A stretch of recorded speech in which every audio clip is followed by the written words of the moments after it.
आउज़ुबिल्लाहिमिनश्शैतानिर्रजीम बिस्मिल्लाहिर्रहमानिर्रहीम। अस्सलाम वालेकुम नाज़रीन, मैं हूँ आपकी मेज़बान फ़ाइज़ा नक़वी।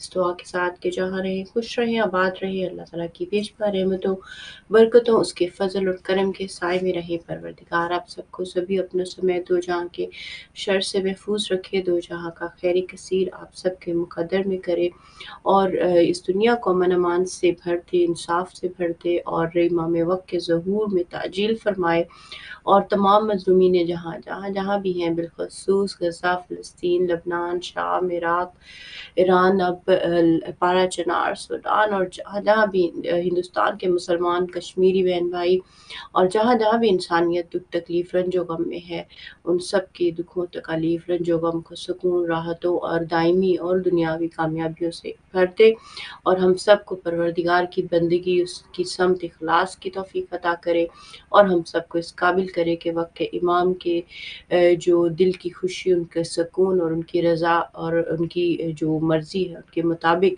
उनकी अताअत कर सकें, इस सेंस में कि उनकी अताअत अल्लाह की अताअत है और अपने वादों को हम पूरा कर सकें जो हमारे वक्त के इमाम से हैं और अपनी ज़िंदगियों में आखिरत और दुनिया में इस काबिल हो सके कि अपने वक्त के इमाम के साथ रह सकें इंशाअल्लाह आमीन।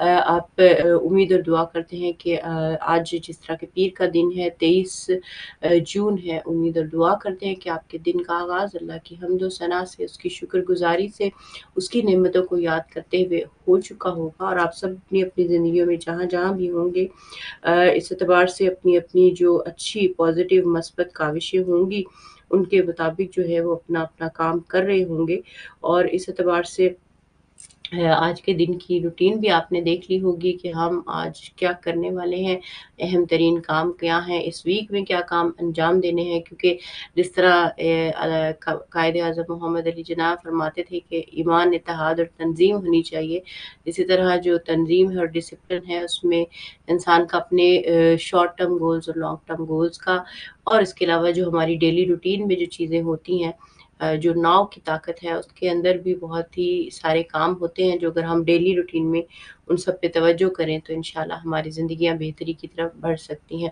मगर चूँकि हमारी डेली रूटीन में, हमारी ज़िंदगियों में, हमारी आदत में चेंज नहीं आता तो इस वजह से मसाइल होते हैं।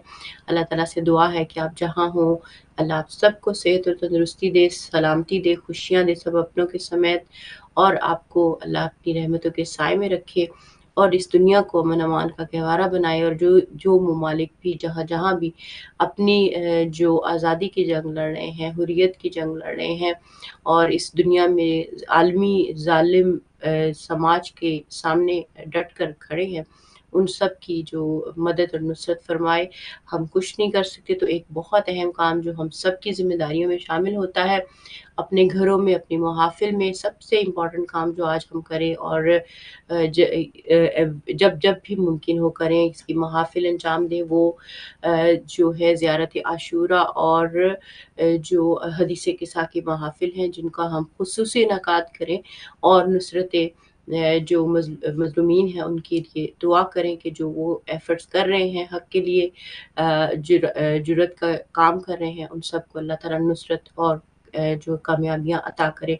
कम से कम इतनी ड्यूटी तो तमाम वो लोग जो अपने-अपने घरों में, अपनी-अपनी ज़िंदगियों में जहाँ भी मुमकिन है वो अदा कर सकते हैं। तो हम ख़ुसूसी तौर पे इस पे तवज्जो दें और इस काम को ना भूलें क्योंकि बाकी चीज़ों के साथ-साथ दुआओं का भी एक अहम रोल होता है। सो हम कोशिश पूरी करें कि हमारे बहन-भाई जो इस वक़्त जंग की कैफ़ियत में हैं, अज़ियतों की कैफ़ियत में हैं, खुदा उन सबको नुसरत और कामयाबियाँ अता करे।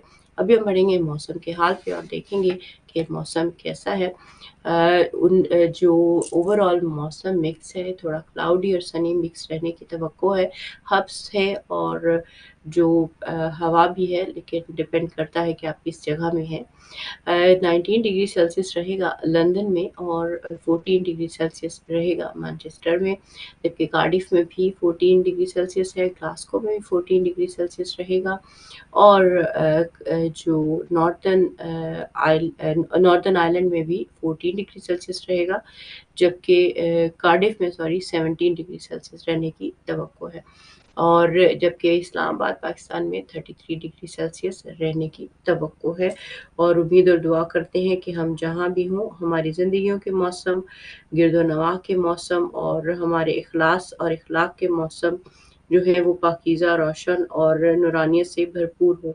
आज जिस हालात और दुनिया से हम गुज़र रहे हैं, उसमें हर हक़ और बातिल बिल्कुल आया है, और कुरान की आयत खुल कर इंसान को समझ में आ रही हैं कि कुरान जो फरमाता है कि जो दुश्मनों के वादों पर भरोसा ना करो, ये तुम्हें कहेंगे हम अमन लाने वाले हैं, मगर ये बेअमनी फैलाने वाले हैं।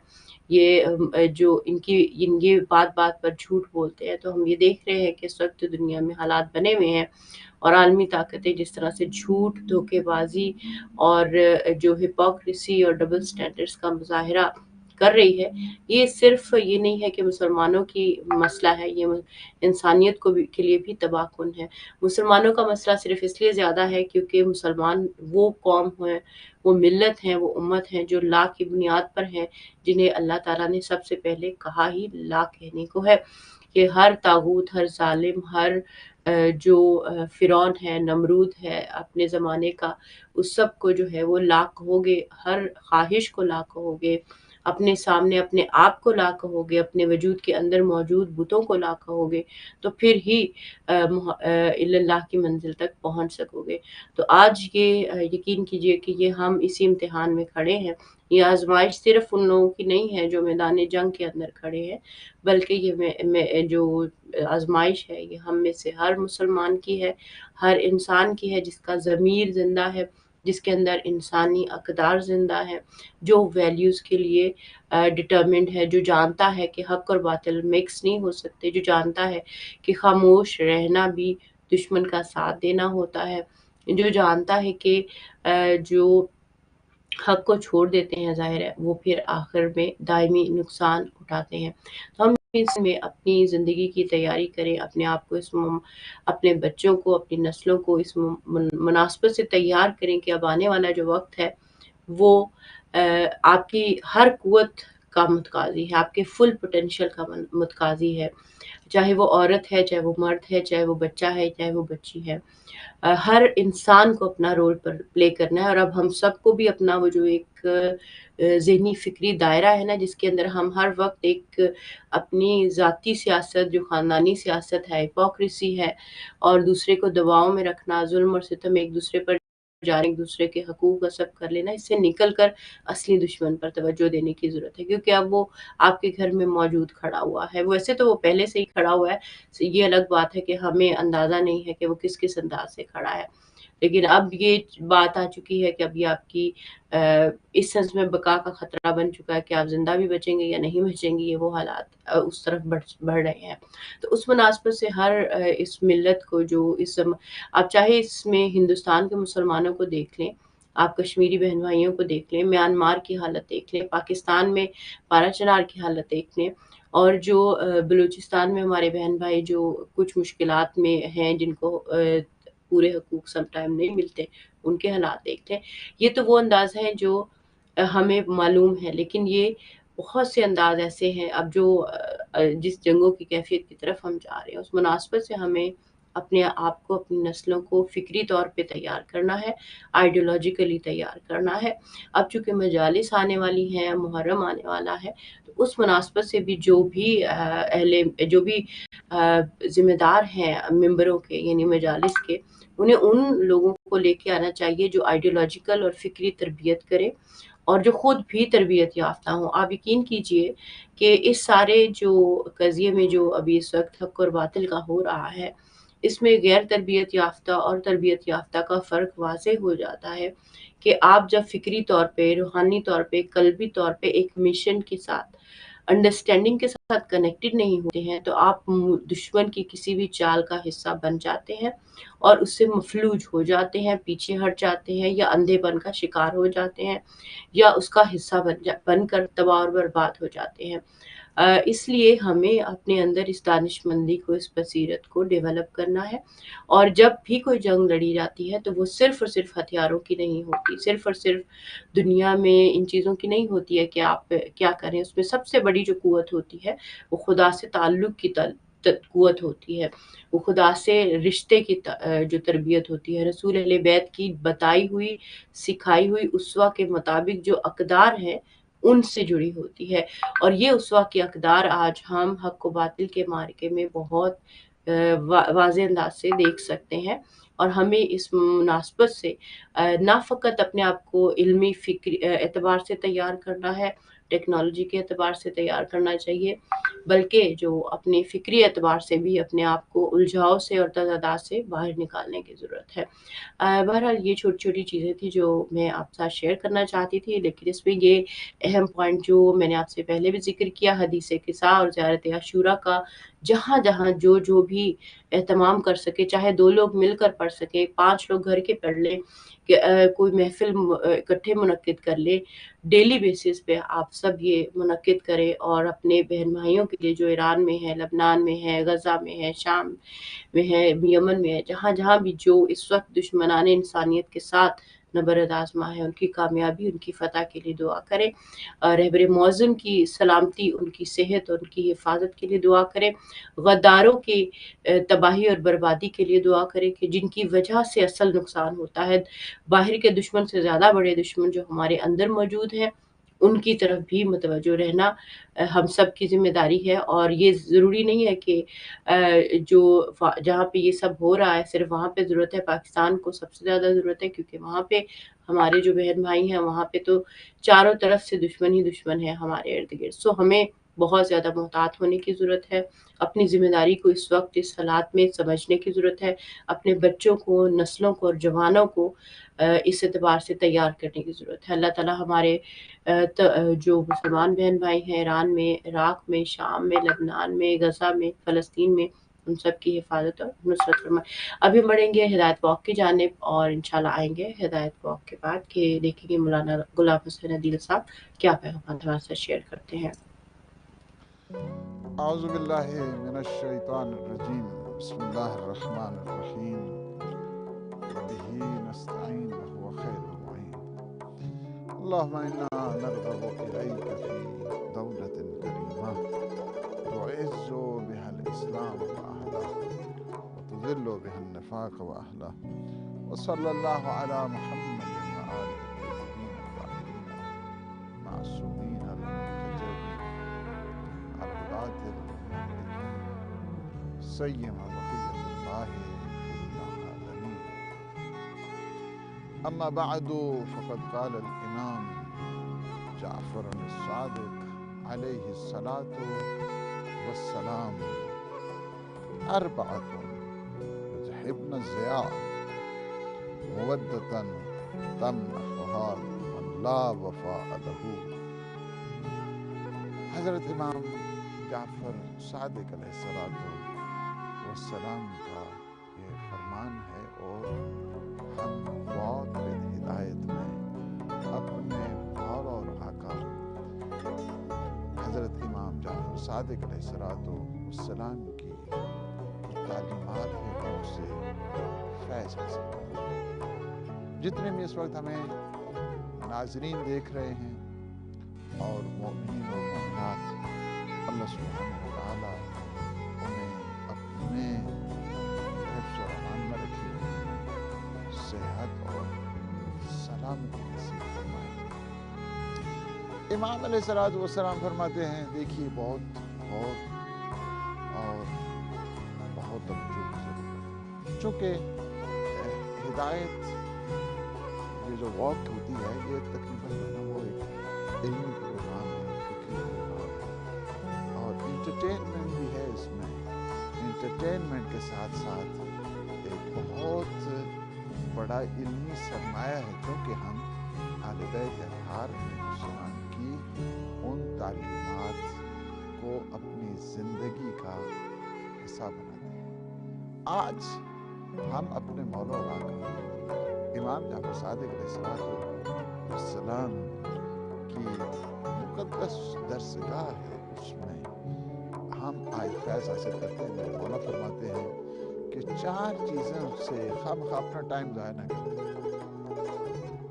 अपना वक्त ज़ाया ना करें। हम तो इससे जो है ना इंसान को कोई फ़ायदा मिलने वाला नहीं है, कोई फ़ायदा नहीं आपको। 4 चीज़ों से आपको कोई फ़ायदा नहीं मिलने वाला है। पहली क्या चीज़ है? मुवद्दतन तमन्ना मन ला वफ़ा। ऐसे शख्स से दोस्ती करें कि जिसमें कोई वफ़ा नाम की चीज़ नहीं। हम अपना टाइम ज़ाया करते हैं ऐसे शख्स से। ऐसा शख्स कि जो हमेशा गद्दारी करता है, धोखा देता है और इंसान को इधर की उधर लगाता है, बईद चीज़ों को करीब बताता है, करीब को जो है ना बईद बताता है, जिसकी बात में जो है ना वो कोई यानी उस आदल नाम की चीज़ नहीं होती, उसमें वफा नाम की कोई चीज़ नहीं होती, और उसमें किसी किस्म का कोई जिसे मोहब्बत कहा जाए वो नहीं होती। तो ऐसे शख्स से इंसान अपनी दोस्ती का इजहार करेगा, इंसान अपनी रफ़ाकत से निभाए। पर मैं कि ऐसे शख्स का कोई फ़ायदा नहीं है। हम अपना टाइम ज़ाया न करें ऐसे दोस्त से कि जिसमें वफ़ा नाम की कोई चीज़।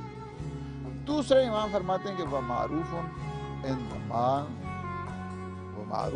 इंद मन ला यशकुरुल्लाह। ऐसे शख्स पर एहसान करना कि जो शुक्राना नहीं आप अदा करते, बस आप एहसान करते जा रहे हैं, वो बिल्कुल जो है ना उस साहब वो बल्कि खुद मिन्नत चढ़ा रहे हैं, एहसान आप करते जा रहे हैं और उसका जो है ना वो कोई थैंक यू नहीं है उसके लिए, उसमें कोई जो है ना तशक्कुर नहीं है, कोई शुक्रगुजारी की उसमें मंजिल नहीं है, बस एक किस्म का राय खैर का डाकू बना हुआ है। तो ऐसे शख्स के ऊपर एहसान करने का कोई मतलब भी नहीं है, जिसमें इतने एहसास नहीं है। हैवान के ऊपर भी अगर कोई एहसान करे तो वो हैवान भी याद रखता है, और ये किस किस्म का है कि इस किस्म के इंसान है कि इस पर जितना भी एहसान करें और इसे कोई याद ही नहीं है, कोई शुक्रगुजारी नहीं है, कोई तशक्कुर नहीं है, कोई थैंक यू नहीं है। ये अजीब व गरीब किस्म का डाकू टाइप जो है ना वो इंसान है। ये राह खैर के डाकू हुआ करते हैं। मौला इमाम जाफर सादिक अलैहिस्सलाम एक हदीस में फरमाते हैं कि ये राह खैर के डाकू, किसी ने पूछा राह खैर के डाकू कौन होते हैं? फरमाया राह खैर का डाकू वो है कि जिस पे एहसान किया जाए वो एहसान का पलट के उसको जवाब न दे, तशक्कुर न करे, थैंक यू न करे। तीसरी चीज मौला फरमाते हैं कि इल्म इंदमान लस्तमा अलहू। ऐसे शख्स को इल्म सिखाया जाए कि जो कोई कान न धरे, सुने ही नहीं, बात ही आपकी नहीं सुनता, तो आप टाइम वेस्ट कर रहे हैं ना खामखा अपना जी। ऐसे आदमी के ऊपर आप टाइम ज़ाया न करें कि जो आप सिखा रहे हैं और वो सीख ही नहीं रहा है, वो कान धारी नहीं रहा है, इल्म की तरफ जा ही नहीं रहा है। तो फरमाया कि ऐसे शख्स के साथ ऐसे शख्स को इल्म सिखाना एक फजूल सी बात है, और उसको जो है ना वो आपको वो समझ ही कुछ नहीं रहा है, नहीं वो कान धर रहा है। आप मेहनत कर रहे हैं, आप उसको पढ़ा रहे हैं, तो आप जो कुछ भी कर रहे हैं, लेकिन वो क्या है, आपके उस सिखाने से वो कुछ सीख नहीं रहा है, आपके पढ़ाने से वो कुछ पढ़ नहीं रहा है, और आपके बताने से वो कोई समझ ही नहीं रहा है, और वो आप खामखा कर जो है ना वो टाइम ज़ाया कर रहे हैं उसको। और चौथी चीज़ फरमाते हैं कि वो ऐसे शख्स को राज बताएं कि जो उस राज की हिफाजत ही नहीं कर रहा है, बल्कि आपने राज बताया वो राज को उछाल रहा है। राजों को जो उछालने वाला है उसे अगर आप राज बताएंगे तो सिवाय मुसीबत के कुछ नहीं आपको मिलने वाला है। ऐसे शख्स को आप ऐसे शख्स के साथ दोस्ती करेंगे कि जिसमें वफा नहीं है, तो आप अपना टाइम ज़ाया कर रहे हैं उसके साथ, आप खामखा अपने आप की जो है ना वो ज़िंदगी बर्बाद कर रहे हैं। लिहाजा इस बात की तरफ हमें मुतवज्जे किया गया है और मौला ने ये चीज़ हमें बताई है कि ऐसे फ़र्द को सिखाना कि जिसमें ये सीखने की मादा नहीं है, बल्कि आपकी बातों के ऊपर कोई कान नहीं धरता है, तो ऐसे शख्स को सिखाना भी अपना टाइम ज़ाया करने के बराबर है और कुछ नहीं। फिर ऐसे शख्स को आप अपनी राजदारी बताते हैं, राज उसको जो है ना वो अपना भेद जो है ना बताते हैं, तो आपके राज को फाश करता है, तो आपके राज जो है ना उस पर कोई अहमियत ही नहीं देता है। फरमाया कि ऐसे शख्स पे भी आपको जो है ना वो टाइम जाया करने खामखा अपने लिए मुसीबत न बनाए, ना उसको राज बताएं, ना ऐसों को इल्म सिखाने का कोई फ़ायदा है, ना ऐसों को जो है ना वो कोई दीन बताने का मतलब है, ना ऐसों के साथ कोई दोस्ती का जो है ना कोई मफहूम है। अल्लाह सुब्हानहू व तआला हमें जो सिस्टमेटिक लाइफ है वो हमें इनायत फरमाए और हमें सही मानों में जो दीनी प्रोजेक्ट्स हैं उनकी तरफ जाने दें, सही मानों में दोस्ती, सही मानों में इखलास, सही मानों में शराफत और सही मानों में वफादारी की जो मनाजिर हैं वो अल्लाह सुब्हानहू व तआला हमें इनायत फरमाए। अस्सलामु अलैकुम व रहमतुल्लाहि व बरकातहू।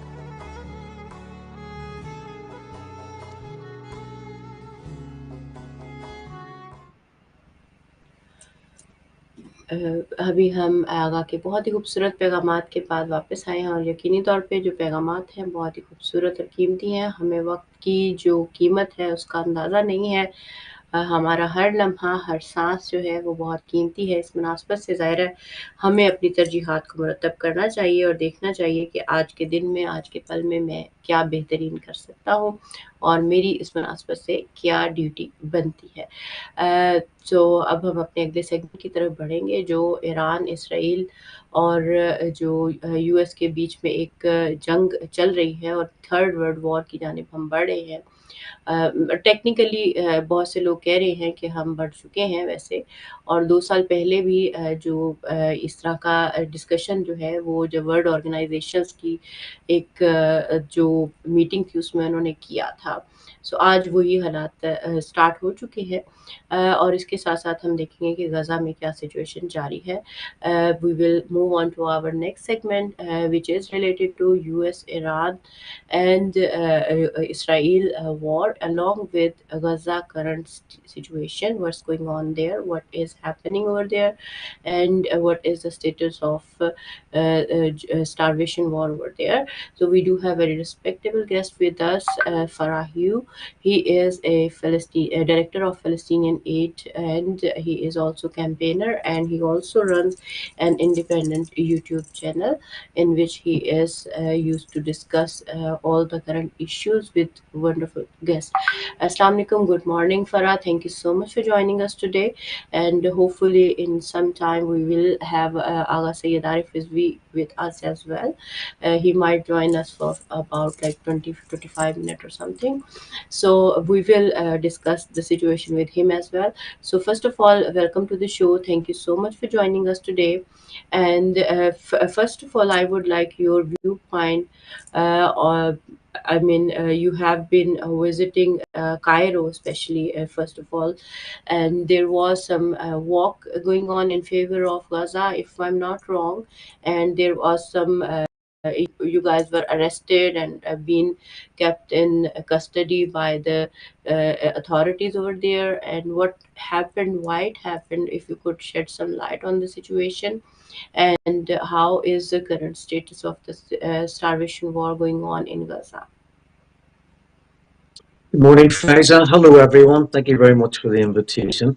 Yes, well, I will start maybe with Gaza first because we have this ongoing genocide, slaughter, massacre, starvation, using food as a course of a weapon of subjugation.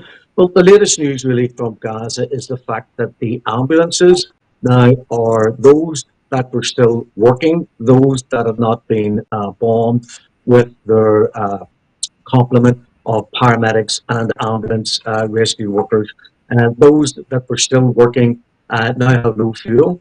So even when people are being shot, murdered, bombed, eviscerated, limbs blown off, people will now have to carry the injured, God knows how many kilometres to whatever hospital and services are remaining. I think it's 35 hospitals to date that the fascist genocidal Zionist regime have destroyed. And indeed, I saw recently a doctor claiming that they are now working in the tents with the wounded because there are no medical services as such available in huge parts of the Gaza Strip. So the starvation continues, the murdering people queuing up for food continues, ambulances cannot reach the wounded to extract them for medical supervision and medical aid. And basically, Gaza is now a death camp. What once was described as the largest concentration camp, open air prison in the world, has now become a death camp. And as part of the international campaign to highlight the refusal of this racist Zionist apartheid regime to allow food supplies, medical supplies, fuel, water, tents, and other humanitarian aid into the Gaza Strip. There was the March to Gaza. It was meant to have 3,000 internationals congregate in Cairo, then take buses down to the Al Arish, which is the Egyptian town closest to the Rafah border. And indeed, they were hoping to meet with the Samud convoy, which was traveling with 7,000 participants from Tunisia, but also with people from Algeria and Morocco. The intention was for everyone to meet under the protection and auspices of the Egyptian governmental infrastructure and security services to highlight to the world that Gaza is not alone, that while the countries, especially in the West, are complicit in this continuing genocide in Gaza, that the people of the world are not complicit, and indeed 60 nations were to be represented at this international solidarity, peaceful congregation as close to the Rafah Gaza entrance point, where there are thousands of trucks currently standing idle with all the food and all the necessary equipment, which could save lives and help people undergoing this genocidal onslaught. What happened was, when some people arrived, I personally arrived with a friend, Maura McNally, on the 11th of June, and the majority of people were arriving on the 12th. It then became apparent on the 12th of June that the Egyptians were not welcoming this international delegation of humanitarians.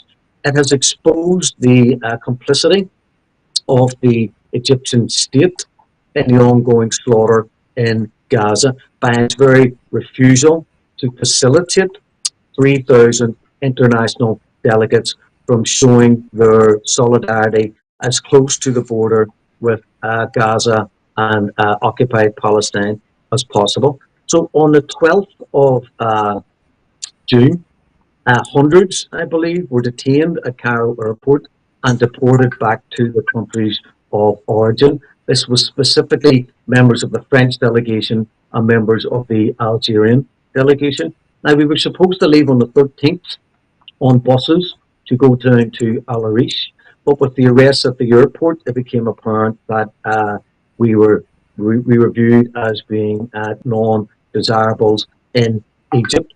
So the idea to take the buses was ended.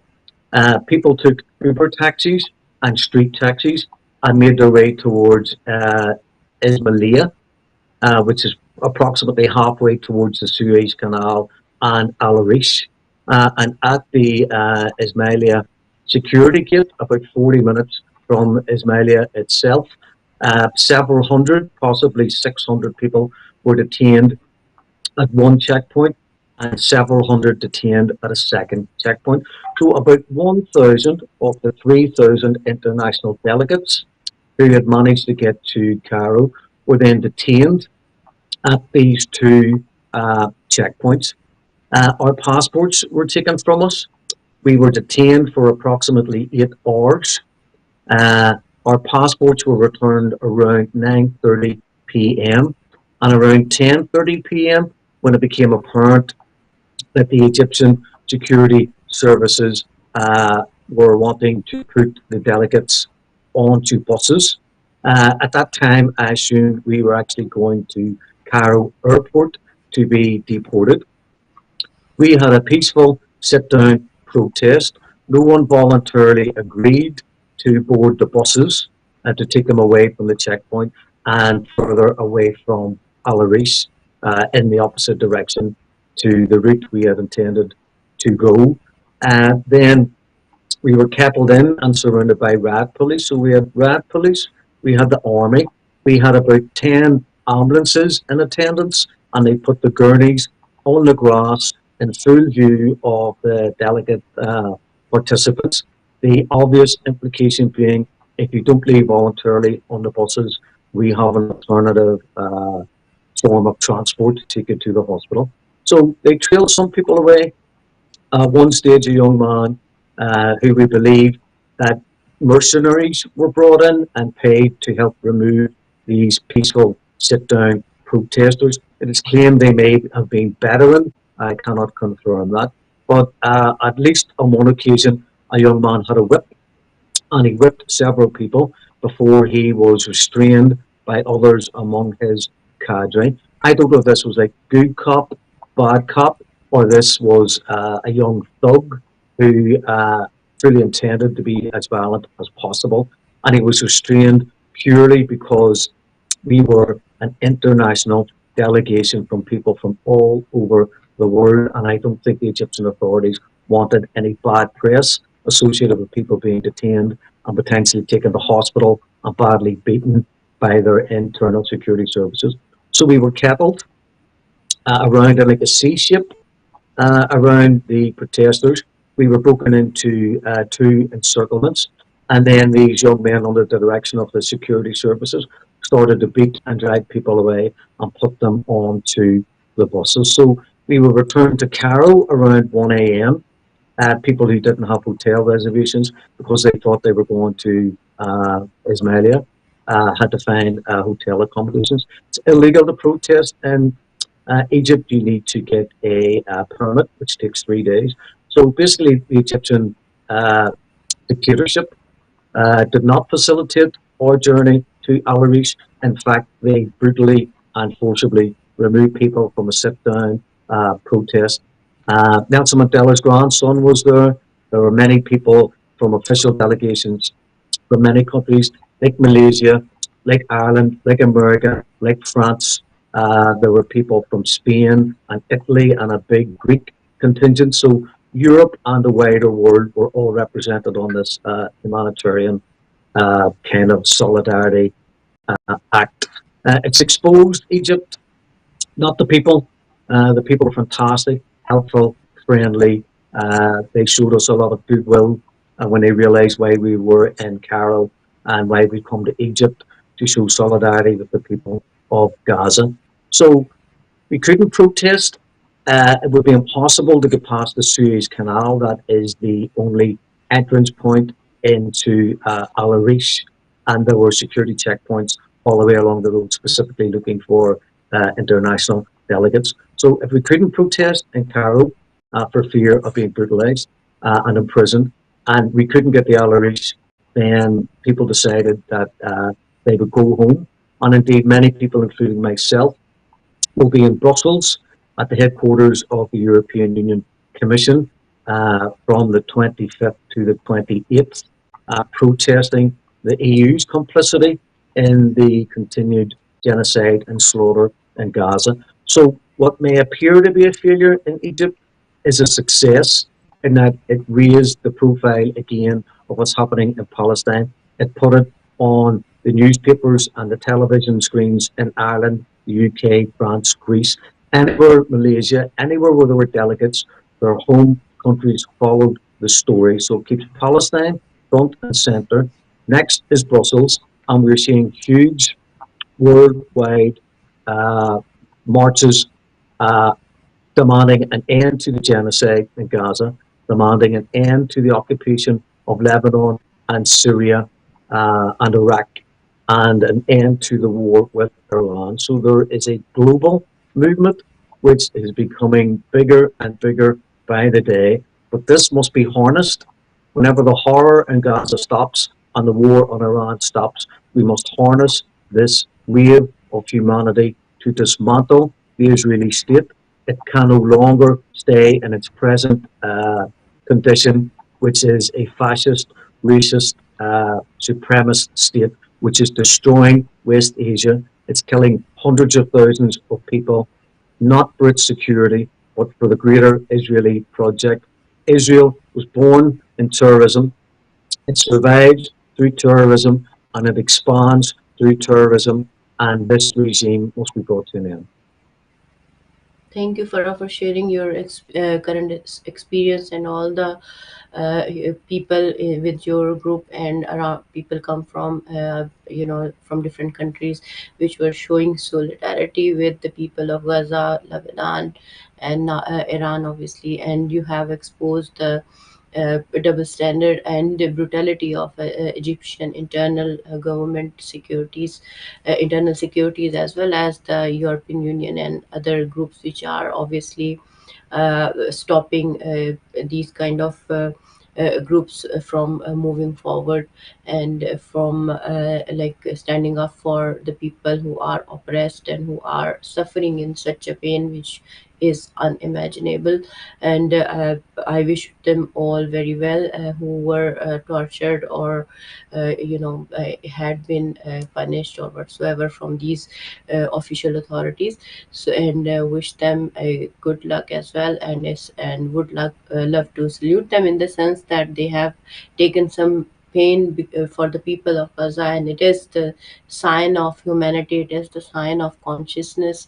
It's the sign that people around the globe care for their human brothers and sisters around the globe, and they stand up for each other without any racial differences keeping in their mind and all that. So it is really really honorable thing they have done, and I'm sure they must keep this fight ongoing. And as yourself also been fighting for the people of Gaza from decades now, maybe.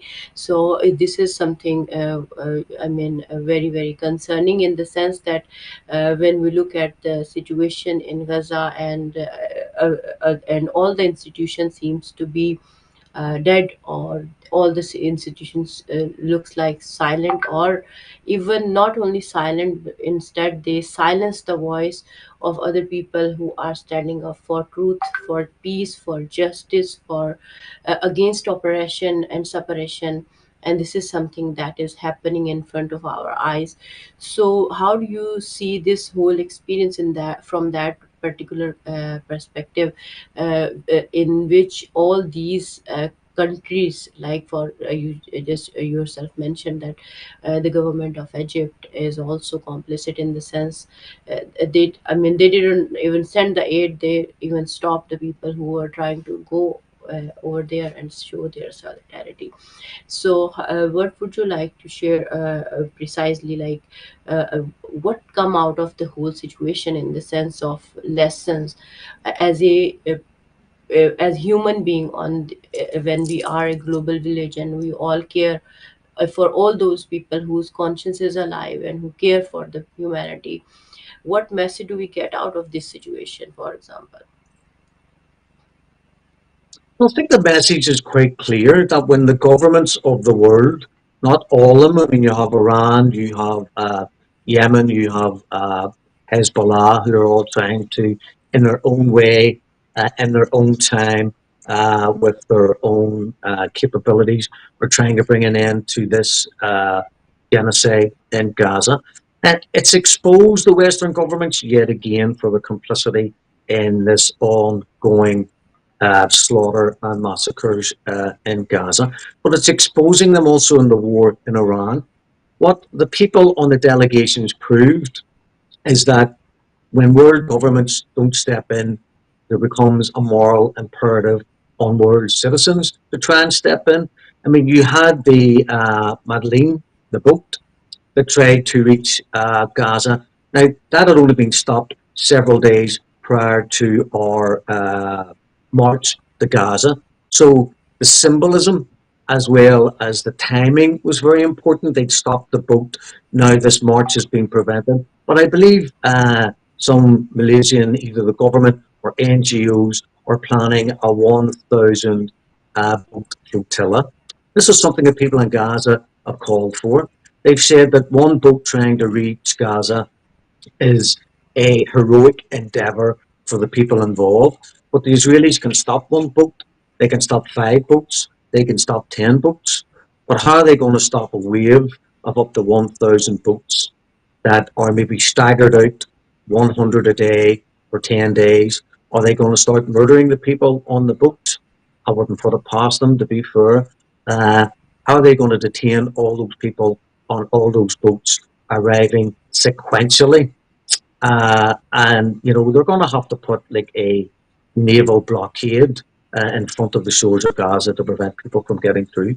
So there is a rising sentiment among the people of the world, which has been reflected by this march to Gaza. I expect tens of thousands of people to be in protest in Brussels. You're going to have the people from Belgium, but you're going to have people from all over the world, just like you had in Cairo. Uh, what outcome we could possibly hope for, what we believe our aims might achieve, is very difficult. There's been 22 months nearly of war in Gaza, war on Gaza. All the demonstrations, the millions, the tens of millions in the streets, the hundreds of millions in the streets globally, haven't really affected governmental policy within their own nations. But if we cannot go to Gaza, if we cannot go to Tehran, they just bombed 6 airports, I believe, in Iran. Uh, if we can't physically go to show solidarity and support, then protesting, marches, and obviously the BDS, the boycott, divestment, and sanctions movement, people, in my opinion, should not support companies that are anywhere in Israel, not just the occupied territories, because those proceeds through taxation pay for the murder of Palestinians and Lebanese and Syrians and Iraqis and now Iranians and Yemenis. So we should boycott all goods and services from Israel. I personally would go one step further. If America is complicit in the bombing and the deaths across West Asia and now also in Iran, I personally will be boycotting American goods. I leave that decision to other people, but I won't be having McDonald's or KFC or Domino's pizzas or Nestle products, cereals, water, cocoa. So people can make a statement and they can make a stand. And that statement is to end the apartheid Israeli racist fascist regime. And the stand can be to try and economically make as much of an impact upon the Zionist state and its co sponsors in the West by boycotting their goods and services too. It's true. It is really important that anything anyone can do, in the sense that even if they say a word against the operation, it is meaningful, it is helpful, and it is empowering. And if you boycott, as you suggested and as you said, that as we were already obviously doing a boycott campaign for the Israeli products, we should also boycott all the products of United States, in the sense that when they are doing aggressive attacks on other countries without consulting United Nations, without consulting Security Council, and without even consulting their Congress, as some if, comments I've seen from the Congress men and women, who were that suggest that. And so then it is important that we stand up for these kind of issues as well. Before I go towards this issue between Israel, Iran, and US. First of all, if you could shed some little brief light on the current status of the situation in Gaza, in the sense that since this war began between Iran and Israel, the people in Gaza are still suffering. They are being killed every day, like 100 or 200 people are being martyred over there, and people who go for food or for taking aid or something, they are being targeted in many ways as well. So, what is the current situation within Gaza? What are they? In what condition do you think they are? What your analysis suggests around regarding that? Well, if you go by the photographs and the videos and the reports that you still get from Al Jazeera and Press TV on the ground, the people are starving. People are going to this CIA, Mossad controlled, in my opinion, Gaza Humanitarian Foundation. This is being run by mercenaries. These people are armed. UNRWA is the only group that has legitimacy for uh, dispensing aid and food and water and medicine within the occupied Gazan territories. But Israel wants to have total control physically over the people, then through the coercive use of food and starvation to subjugate the people on the ground. I mean, children are going on behalf of their families where the older siblings have been murdered, the father is imprisoned or murdered. There's only the mother and some other younger siblings. Young children, 10, 11, 12, perhaps younger, are going to these food aid stations, which are basically military camps into which people are allowed to congregate and move towards getting food supplies. But they're shooting people. They're shooting 30, 40, 50, 60, 70 people per day, injuring hundreds of others. First, they take away your home. Then they take away your security. Then they take away your future. Then they take away your dreams. Then they take away your family, your lives, your cousins, your community, your society, your civil infrastructure, your hospitals, your schools, your mosques, your churches. The only thing that people are left with is the daily struggle to find food in order to survive. So, on top of everything, the psychological war, the physical war, the bombings, the slaughter, the massacres, the genocide, the very act of going to get food from what are basically armed mercenary camps puts fear into the person. They could die in their tent. They could die on the way to getting food. They could die queuing up for food. They could die bringing food back.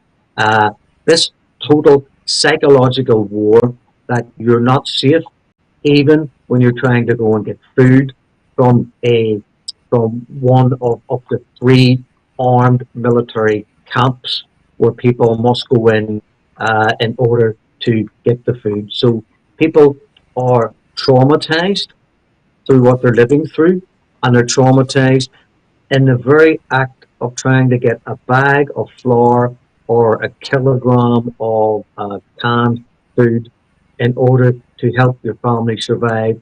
Not the genocide, not until next month, not until next week, but possibly until the following day, queuing up day after day under the guns of mercenaries, under the guns of the Zionist fascist Israeli occupation forces, with the fear of simply queuing for the humanitarian need, the basic human right to have food and water, and you could be executed summarily at any moment. I find that not only unimaginable for me, sitting in a peaceful, secure home in Western Europe, to even conceive what that could possibly feel like. But for the people to be humiliated, for the people to lose their dignity, for the people to practically beg their oppressors and their killers for sustenance to survive just one more day, I think is it's a barbaric sin against God, and anyone of faith and religion who believes in humanitarian values must call this out. True. That's very true. And the situation over there is still painful, and it is obviously spreading in the sense like they are still are targeting in Lebanon as well. They have control over Syria as well, and they are now they have attacked Iran as well. Even in the mid of negotiations, they obviously attacked. So, how do you see this element of this? I mean, I don't have right words for these. Maybe you can use better than me. That how a country like Israel, who is also already committing a genocide in Gaza, and already is breaking ceasefire rules and regulation in Lebanon, and also trying controlling and targeting people over there, innocent civilians, and also obviously targeting in now they have attacked like 4 or 5 places, if I'm not wrong. They have targeted recently, in the sense in past weeks or months, you can say. I mean, which are current scenario. So how do you see the a country who is aggressive and who has all preemptive rights to defend itself and to kill anyone, or to attack any country, any sovereign country, which has never attacked any neighbor around them, who have NPT agreement, and who already on the negotiations table, and they kill the negotiator, and they I mean, kill army officials in Iran. They, I mean, targeted, I mean, many people in Iran through their target killing, because they can't win a war. But this, what they do is they buy just some people who are not loyal to this place, and they just use them as their tool. So how do you see the situation between Israel and Iran, and how do you see the attacks of from Trump government, like when he says, "I am still thinking about." If I'm going for a war or not. I think so. Al Gharif Rizvi has also joined, if I'm not wrong. He is with us as well.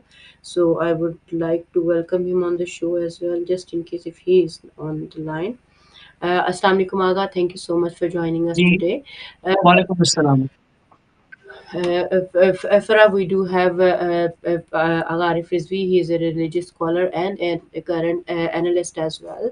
So, if I will first ask him about the situation, because he has some kind of meeting and he has to leave early. I hope you won't mind. Agharif, what is your analysis of this kind of situation which is going on in Iran, and the recent attacks from the US, when Trump said he is still thinking and he doesn't know what he will decide within 2 weeks, and suddenly during the weekend he attacks Iran. So these kind of lies and these kind of double face, I mean, the way they are cheating, I think so. He is also losing his own credibility in that context as well. And now no one can believe him as a world leader. And he being a superpower I mean, he is so-called superpower.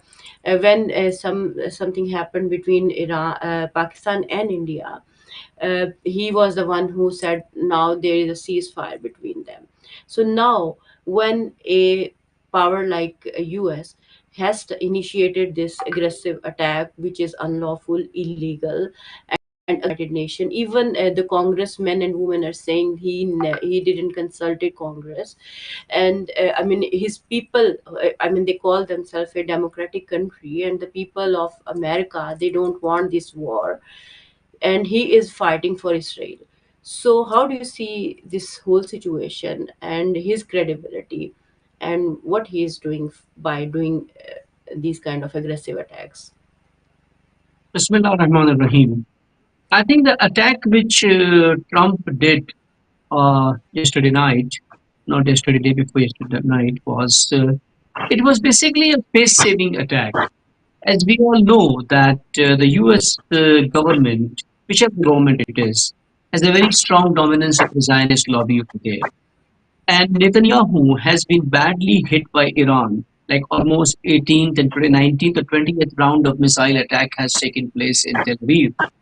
So he has come under such a big attack, which was unexpected and unpredicted by Israel. And Netanyahu has had no way to get out of this. And he wanted to involve US in this war. Because when US involved, Iran will have to fight on two fronts, one with Israel and one with US, and it will also spread across the region. So for this, he has put pressure on Trump to go after Iran and at least attack the nuclear sites. If you look at the impact of this attack on the nuclear sites, it was a very heavily pre-warned attack whereby a warning was given for this attack for evacuation. The warning was for not for Tehran evacuation, it was for evacuation of these sites. So these sites were evacuated, there was nothing over there, and there was no damage done. And there was just 15 tons of ammunition which was used, the bombs which were used to attack, to blast these sites, and they did not do the damage. Hence, I would say this was a symbolic attack done by Trump just to show that, to show the Zionist lobby that he is supporting them practically in the war, and also to give a message to Iran and the Iranian people that US can enter the war. These are not just dialogues. We can step inside the war. And with this mild kind of a symbolic attack, and if you look at the message of Trump, the tweet of Trump, it's very clear that the war has ended and let's talk about peace and let's talk about negotiations now. Okay, it's a stupid comment, but he's expecting a negotiation still to go on and a war should end from Iran because we have done the job. We have destroyed the nuclear. That is the purpose of our war, and it's over. Just like the Indian media when they attacked Pakistan, after getting hit back, they declared that okay, we have hit the terrorist targets and our job is done. We have accomplished our mission, so we can end the war. Same thing Trump has been trying to do over here. That okay, we have finished the nuclear sites. Our mission is over. The war has ended from my side. Now, if Iran retaliates, we will also retaliate and reply back over here. Hence, this was the purpose and the agenda behind this attack. The agenda was not that US wants to step inside this war with full muscle power. They know the consequences very well as to what is going to happen over here. Now, in the current situation, the situation has become very sensitive across Middle East now, very sensitive. And the reason is that how will Iran retaliate back with this attack of US? There are various options on table with Iran. One is to attack the US bases which are present on the Arab lands.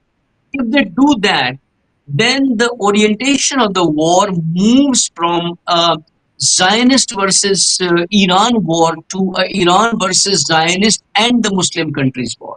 And we already know because Iran is a Shia nation, there is already a lot of discord and tafarqa and these and seditions which are there in place already, and this would spark that Iran is attacking Muslim lands, Iran is spreading missiles over the holy lands of Saudi Arabia, and this. Hence, a very strategic decision has to be taken, a sensitive decision has to be taken by the Iranian leadership on what they are going to do. And as of now, it looks like they have decided to do two things over here, three things in fact. One, they have increased the intensity of attack, which they will go with more intensity now. Second is that they are going to block the Strait of Hormuz, which is waiting for the Security Council's decision now in Iran, but the parliament has already approved. And third thing is they have activated Houthis again to start attacking the vessels in the Red Sea. And Houthis have declared yesterday that we have broken the ceasefire with US. There is no more ceasefire with US now, and we are going to start attacking the vessels in the Red Sea. So with this step, Iran, what is trying to do is trying to create an economic blockade which is going to impact the entire world. When 5 million barrels per day supply gets blocked in the Strait of Hormuz, that would increase the oil price at least by 50, 60, and maybe 100% in certain countries, and will go up significantly. And this will bring a big impact on the global economy. But the consequences of this would be Strait of Hormuz is like a 35 to 40 miles kind of 30 miles kind of a strait. To block that, it's not like a gate or a dam which you close over there. No, you need to block it also with armed ammunitions. You might have to use undersea, subsea drones to attack to do like sea mines will have to be used to blast under the sea, which will block the vessels from moving forward, and the vessels will have to go back or stay over there.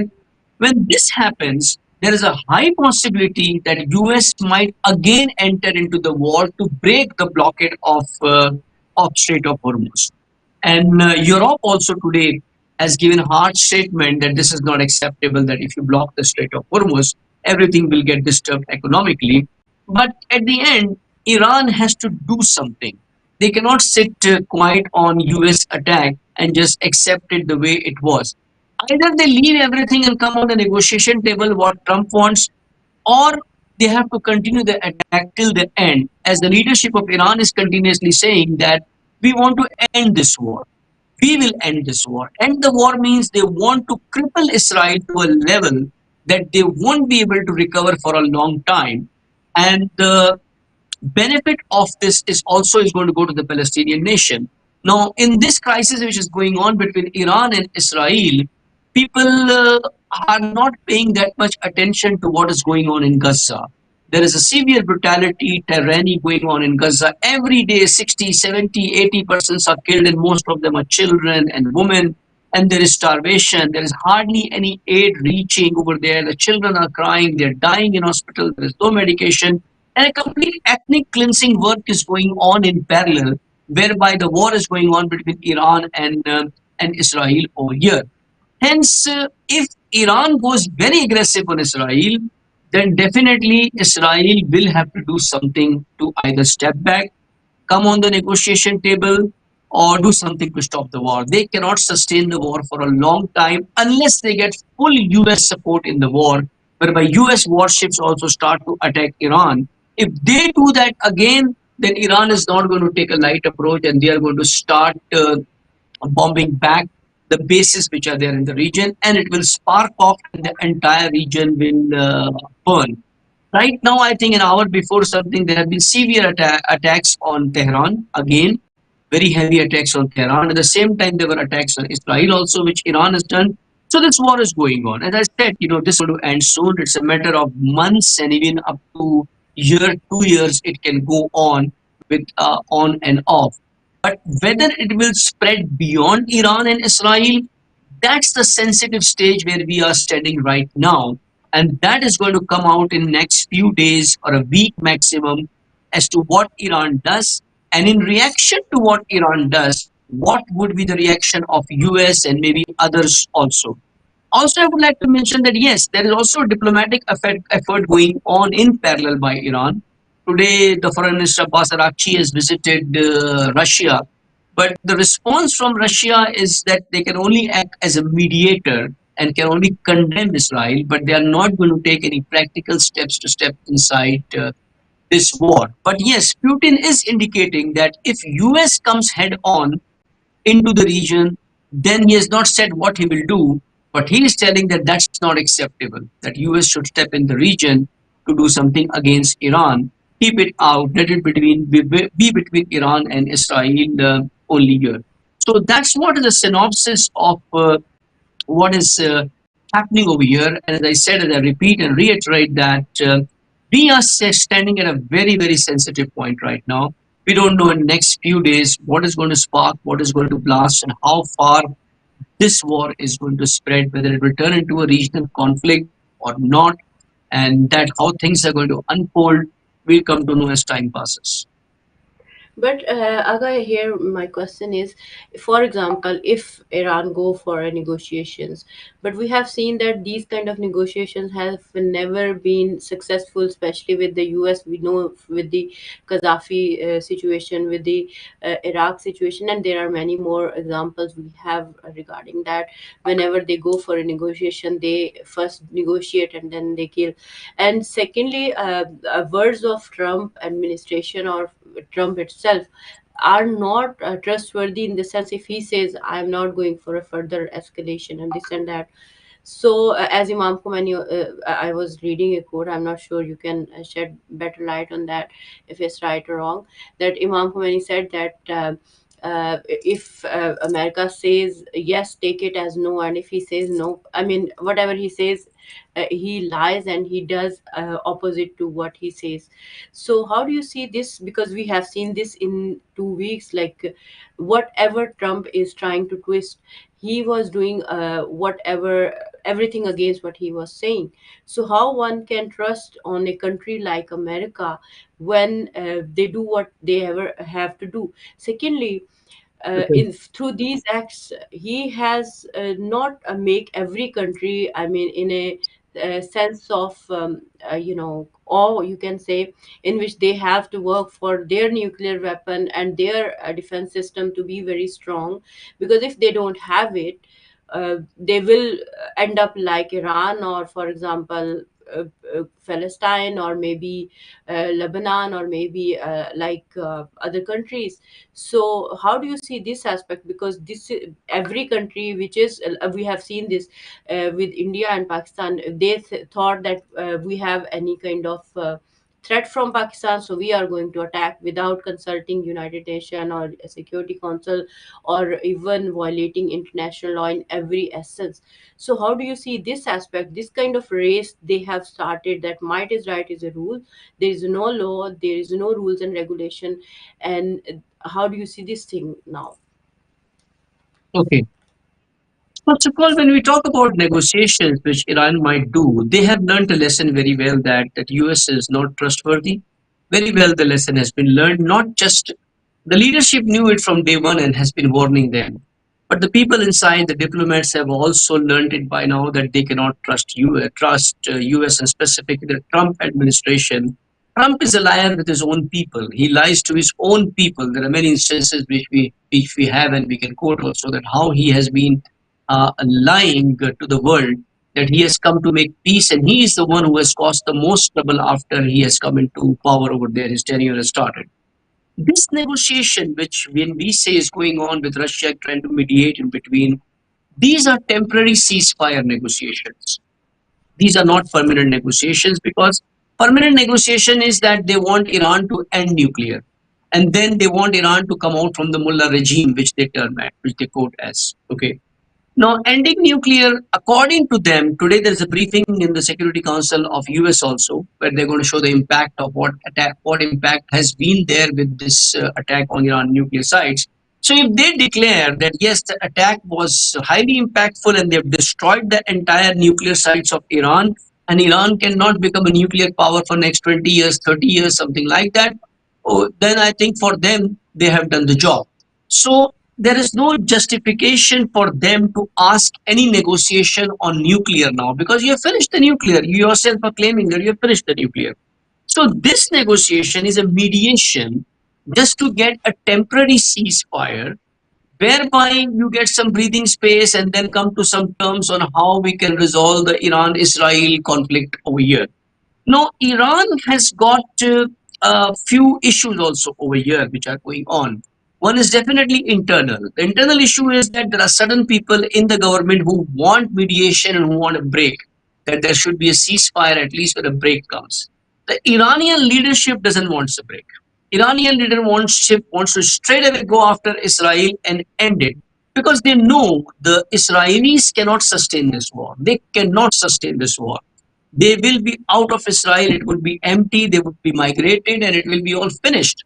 So, here, this mediation, if you see from the war perspective, this would go in favor of Israel more. Okay, not much in the favor of Iran. For Iran, it would be that it will get some settlement time, whereby the risk which Iran has, that if civilian lives are getting lost, there might be a possibility of rebellion, people going against the system. That thing would subside, and they would be able to bring logistics, they would be able to bring supply, they would be able to bring aid and all these things, and some recovery, they will get some time over here. So it's a temporary negotiation which is going on, not something which is permanent, because permanently now it's very clear that you can't have a deal with US, you can't have a deal with Israel at all on anything. Just like the way there was ceasefire done with Palestine, there's ceasefire done with Hezbollah. Same kind of thing is what something which is expected can happen over here. The next question you had was about these people, these states who, like US, who go and just attack without any permission, violating the international laws and everything. See, all these international laws which UN is making and all these things, these are all eyewash. It is made by them, and can break it anytime, and no one can tell them anything. The EU director, what's her name? I forgot the name of that lady. She very clearly expressed to Al Jazeera interview. She says that what we have not even that much influence on Trump, which Bin Salman is having. Bin Salman is more influential on Trump than EU. EU has no influence on Trump. They cannot control Trump at all over here. So EU is part of the United Nations. They are the big nations over here with US, but it is a single power who is dominating the world in these decisions, who is not ready to listen to anyone. And the only language which Trump understands is what Ayatollah Khamenei is showing him. That's the only language which Trump will understand. And so hence these people will attack. They don't care about any violations of law. What has the world done? What has United Nations done till now with Netanyahu? Netanyahu is the history's biggest criminal of war. He's the one who has done biggest genocide on children, stopping AIDS. Okay, there have been tyrants, there have been oppressors who oppress people, but at the end, when the oppression phase is over, you allow them some recovery time, you give them some aid and all these things. If someone is helping, let them help. He's not even allowing that in Gaza. So, for such a big war criminal, what has the world done? What have the big powers done? Like, what has China done? What has Russia done? What has Europe done for Netanyahu? Nothing. So, no one cares about these laws. These laws are just on paper.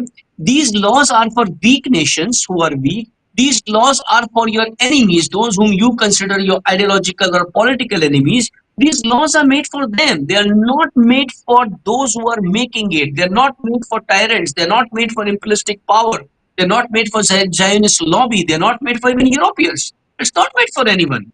Hence, it's absolutely, I personally believe that meaningless these laws are. Anyone can violate it. If they want to violate, they can violate. Hence, here Iran is still trying to show that we are not doing any breach. We respect the international laws, and we don't want to be counted among those who are not respecting international laws, and they're going by that. They're trying to mediate also. They have opened the doors for mediation as well, whereas they are also fighting because that is a UN Security Council rights for any nation on which aggression has been done. It's their rights to defend themselves and respond. That is what they are doing over here. Hence, these violations are something very, very common, and they are meant to be done by them.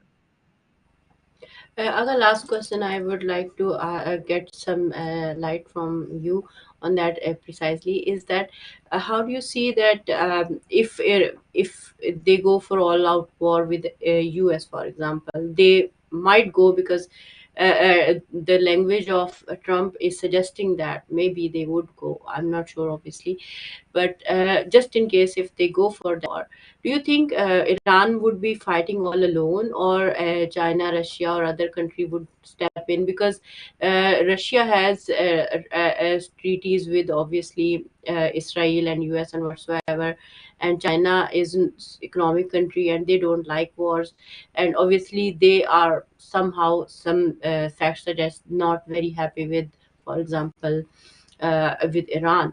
So how do you see that when they will fight, they will have to fight alone? Because even if Pakistan we talk about, we have seen they are more loyal to America, not, for example, to their own even interest in some way. But how do you see the situation of Pakistan connected to this situation? Because in the end, they are going to be the next target, and everyone knows they will do it as well. Okay. The first question which you have was about how will these nations pitch in if there is a all-out war with US and Iran. See, we have to remember one thing which I always say, that we are living in a world which is opportunist. We are living in an opportunist world. We have to accept that.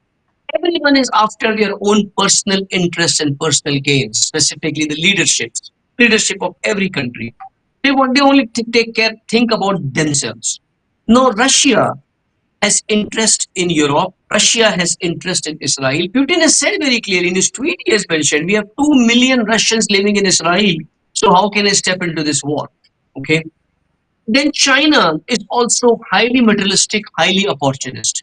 They will only look at from trade perspective, from business perspective. So none of these nations will directly step in as an alliance to Iran to fight against US, unless a treaty was done between Iran and China before, which late President Raisi was trying to complete that agreement, which he could not do. If there was a military strategic partnership, a treaty in place, an agreement in place, then yes, it would have been an obligation on China to come and help Iran. But yes, they will provide logistic support. They will provide armed support, logistic support to Iran, and they would use Iran as a proxy to fight against US because they have enmity with US over here. Now, their enmity with US doesn't mean that they consider Iran as a friend. Iran's basis is an ideology. Iran's basis is not on trade. It's not on the basis of global dominance, materialistic or technological dominance, which US has, which China has, which is economic dominance. Iran wants an ideological dominance. The ideology is for the people, and this ideology demands that no oppressors and imperialist and hegemonic powers should dominate the world. It should be the righteous people and justice that should dominate the world. Hence, from this perspective, ideologically, none of these nations consider Iran in the good books or as a friend. Only for the sake of personal interest and interest of their countries, business, opportunity, they try to incline towards Iran and enmity with US. Okay. And enmity with US is also not something which these guys are going to have forever. It is not like enmity of shaitan which is there. No, it is not that. It's not the case. Putin, if Trump is offering good deal to Putin, he will accept it. If Trump offers a good deal to China, China will accept it. Today, China is doing $600 billion of export to US. If that export becomes 3 times, 4 times to China as a commitment, what will China do? Will China support Iran? For what? No, they will not support Iran.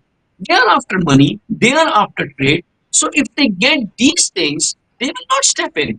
For now, yes, they might give logistic support, they might supply missiles, they might supply anti-defense systems, air defense systems, all these things they would supply. Now, the last one, important question which you had was about Pakistan. Pakistan has already submitted to US.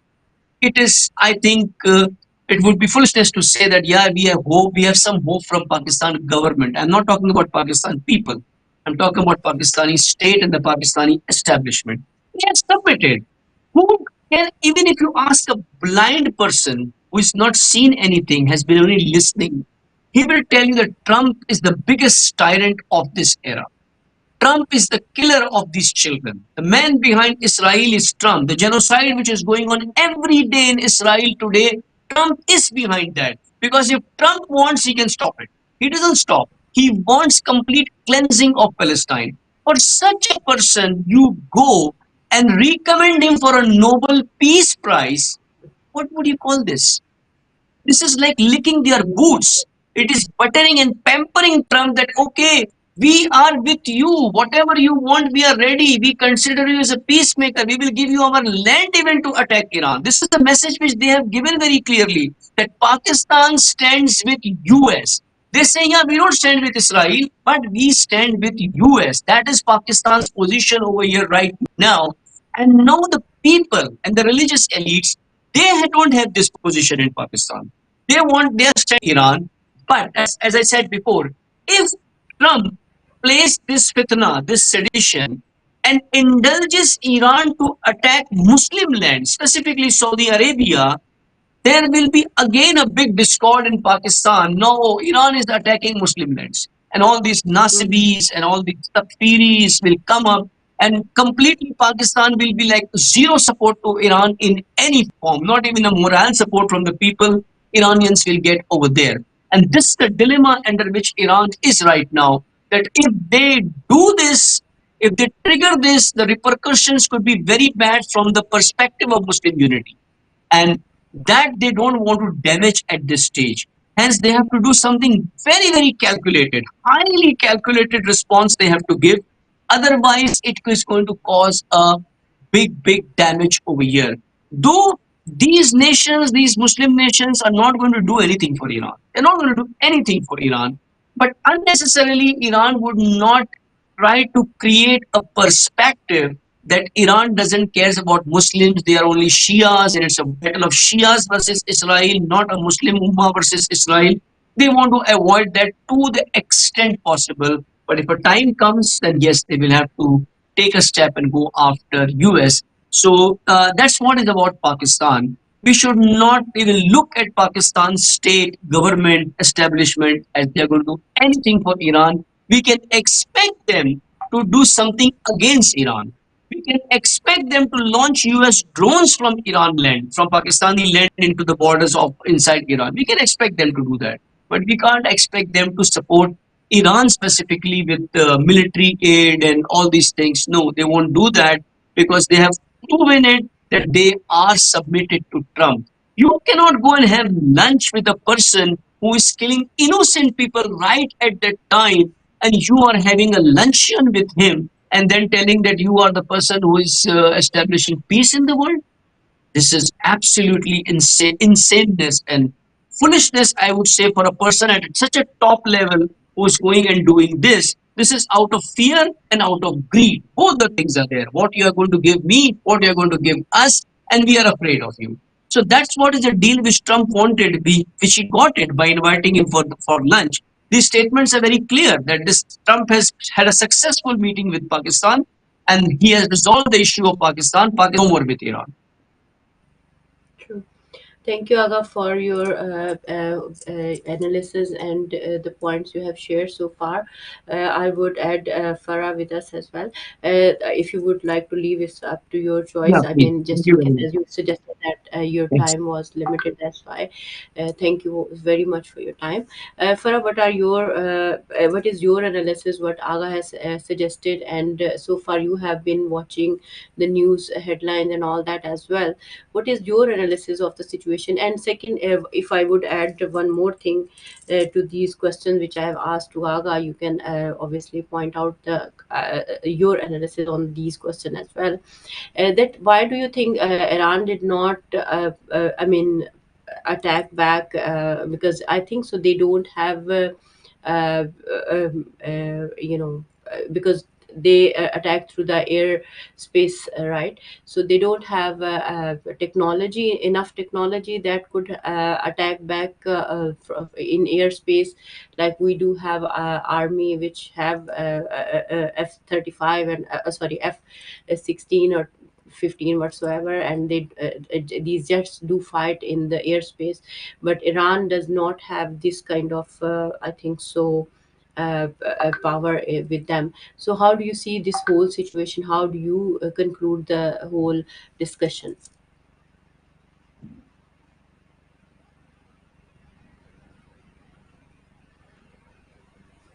I can't hear you. If you can turn your volume on, please. Uh, my volume should be on. Maybe it was turned off in the studio, Yeah, it's or fine now. It's fine now. It's fine now. okay, Yeah, I can hear you that's now. Thank brilliant. you. No, I would actually start with this. I mean, obviously, the whole thing is a political and geopolitical minefield. No matter who steps where, the consequences of that, every action has a reaction. If we specifically focus on what the Americans did, they took their B 2 bombers from Diego Garcia, Guam, and they bombed Iran. So they these attacks did not come from Saudi Arabia or Oman or Bahrain or the UAE. Okay, so there is no reason for Iran to retaliate against American bases in those countries because they are, in inverted commas, sovereign nations. And to attack the Americans on the soil of Saudi Arabia, for example, would be construed as an act of war against Saudi Arabia. They can say, we weren't involved in this attack, therefore you have absolutely no reason to attack us. Now, Iraq is a different story. There are something like 2,500 American soldiers still within Iraq. If you remember when Trump assassinated Qasem Soleimani in Baghdad. It was American troops in Iraq who suffered the repercussions, and also when I did Trump bomb Iran previously, and the result was an attack upon American troops in Iraq. It could have been Qasem Soleimani that I'm referring to. So there's a possibility of an attack upon American personnel that are still occupying Iraq. Uh, I believe they will continue to defend themselves against this Israeli onslaught. I think we need to take just a minute or two to look at the timeline. We're looking what's happened in the last 9 days, when we really need to put in context for the last nearly a century. I mean, Zionism exists as a political nationalist Jewish reaction to European anti Semitism. So Israel exists as a safe haven, supposedly, for Jewish people who were suffering from European anti Semitism. The people of Palestine were not responsible for European anti Semitism. Jewish people, Palestinians, and Christians lived side by side in tolerance and in faith and in community in Palestine for hundreds of years. The Holocaust in the Second World War is not the responsibility of the Ummah. It's not the responsibility of the Palestinians. They played no part. In fact, they welcomed the refugees from the Holocaust into Palestine, and they had been rewarded with their ethnic cleansing, persecution, and genocide of the host nation that welcomed some of these or many of these refugees in after the Second World War. Israel exists as a reaction to European anti Semitism. It is a white Anglo Saxon footprint within the Levant. It acts on behalf of Western imperialism and Western capitalism. Every death in the Ummah and in the Levant and West Asia as a result of these ongoing uh, genocidal conflicts, which are carried out by Israel on behalf of Western imperialism. Israel is the reason for every death across the region.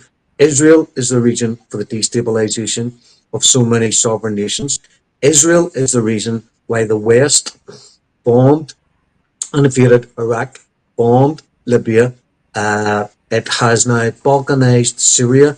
Parts of Lebanon are occupied by the Israelis. Parts of Syria are occupied by the Israelis. Parts of the greater Levant is the plan for the greater Israel. So what we're witnessing today is all a result of the cancerous political toxin that is Israel within the Levant and within West Asia. If you don't tackle the cancer, which is the political body, which is Israel, that cancer will continue to infect the whole of West Asia. So what comes next? Let's just say Israel did not attack Iran without the green light. This appears to follow on in Latin America in the 60s and 70s and 80s. The American administration used the domino effect. One country knocks over another country, knocks over a third country. So what they're doing is they have destroyed Palestine. They have further occupied, marginalized, and tried to isolate Hezbollah. They have destroyed Syria. They have bombed Yemen. Iraq is only recovering from 20 years of imperialist military intervention and occupation, and now they're going for Iran. From 1979, there's been a counter revolution against the Islamic Revolution of Iran. They had a coup against Mossadegh in 52, 53. They installed the Shah. Now I see the Shah's son is on American news networks. I've seen a video of him being feted in Israel. They want regime change. Israel has gone from attacking the nuclear centers, which was only an excuse to attack Iran. It is not really about the nuclear option. Netanyahu has said consistently from 1996 that Iran was weeks or months away from creating the bomb. That is 30 years ago, he said that, and now in 2025, he's still lying. There is no bomb.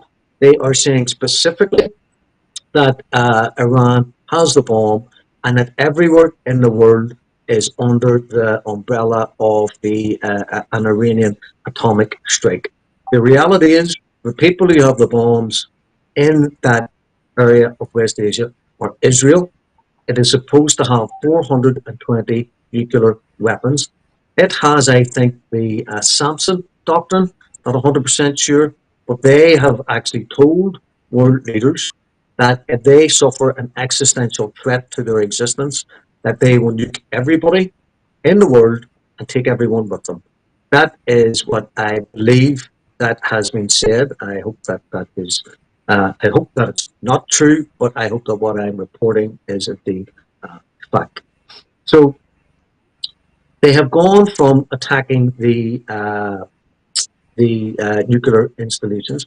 They have now attacked 6 airports. They are trying to degrade the Iranian defensive and offensive capabilities, attacking civilian airports. They bombed a hospital.